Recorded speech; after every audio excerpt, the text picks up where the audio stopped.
Thank you. And our next question comes from Adam Anschel of CNN.com. Please state your question. Hey, Jamie. I just want to know, how much has your career and kind of changed since Daytona? How much has really changed for you since that win? And also, in addition to that, what do you credit your success recently on restrictor plate tracks? Well, I mean, the plate track results aren't any different than what the performance has been over the past 5 or 6 years. I mean, I've always been pretty fast on the plate tracks. It's just about getting in the right place at the right time, and honestly having people help you at the right time and being lucky. It's really, the plate tracks aren't any different than all of the other tracks we go to. It's just kind of putting yourself in the right position and getting the right breaks at the right time. And really, things haven't changed that much for me since Daytona.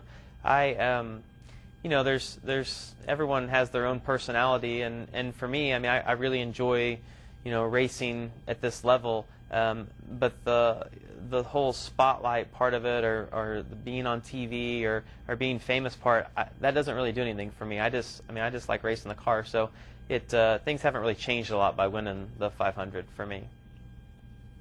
Thanks.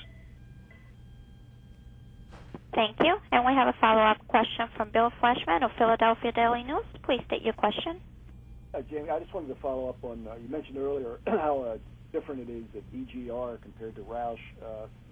Could you just talk a little bit about that? Is it the atmosphere around the shop, or the guys, or what? Well, there's only... Whoop. Hello? It's just, it's a lot smaller environment, a lot more personal. And my relationship with Chip is a lot different than what I had with Jack. I mean, I think I only called Jack maybe 3 times in my 4 years of being there on the telephone, and typically it was because something was wrong or I really needed to talk to him. And I talked to Chip usually every Monday, and then normally twice a week I talk to him, and sometimes we call to talk about racing, and sometimes we just talk about life, or what's going on, or just to say hi. So my relationship with Chip is a lot different than Jack, and it's just it's a completely different organization. It's not quite as big, and everybody here, and I think that it just kind of fits my personality probably a little bit better. Very good, thank you. Thank you. And our next question comes from Kelly Crandall of BleakerReport.com. Please state your question. Hi, Jamie. Thank you for talking to us today. Marty Smith and a couple other have already touched on it, but I was wondering if you can just, let me inside your head for a minute. What is it like to be Jamie McMurray after, coming from Roush and kind of being in the background to Carl Edwards and Matt Kenseth? You win the Daytona 500, you become like a star overnight, and you're running well in the Cup, and then you get a call from Dale Jr. So do you kind of walk around now with more confidence, and you're happy with everything? Like, what is it like to be you right now? Well, I think that's hard. It's hard for me to explain. The differences emotionally, the way I felt, a year ago, and the way I feel right now. I guess really all I can tell you is just that the people that are around me every day, and the people that have been around me, for the last 4 or 5 years, I don't really feel any different. But just all those people keep telling me, how happy I act, how much more laid back I act than what I did a year or so ago. And I don't think that's something you can, that's not something you plan to do or you can do intentionally. It just kind of happens.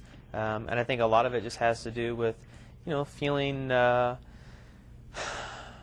more at home, feeling more relaxed.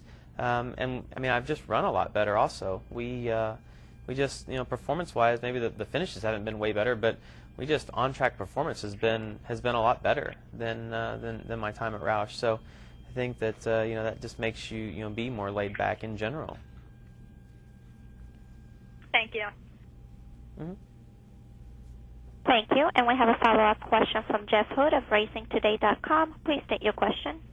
Hey, Jamie, you mentioned earlier that there's so much history at Darlington Raceway. Growing up as a kid in Missouri, what do you remember hearing and reading about the Southern 500 at Darlington? Well, if I'm going to be honest, I don't remember much about the Southern 500 at all growing up. Where I've really learned the history of it is when I finally moved to the South, and watching the pre-race shows and knowing all of those old drivers, and then seeing highlights and being able to put together the drivers with the cars. So I've probably learned more in the last the last 6 or 7 years, just seeing what TV's been able, the old footage they found of the old races, and then maybe getting to talk to David Pearson or some of these guys that raced there in the old days, and hearing their stories. So I don't know that I mean, I don't remember that being a kid. I don't remember watching the Southern 500 as a kid in Missouri. Okay, thanks. Mm-hmm. Jamie, we appreciate your time today very much, and wish you the best of luck this weekend at Darlington in both the nationwide race and then on Saturday night in the Sprint Cup race. Thanks a lot. Yes, ma'am. Thank you. Claudia, back to you. Thank you. A transcript of this teleconference will be available later today, along with video and audio files. All can be accessed at www.nascarmedia.com.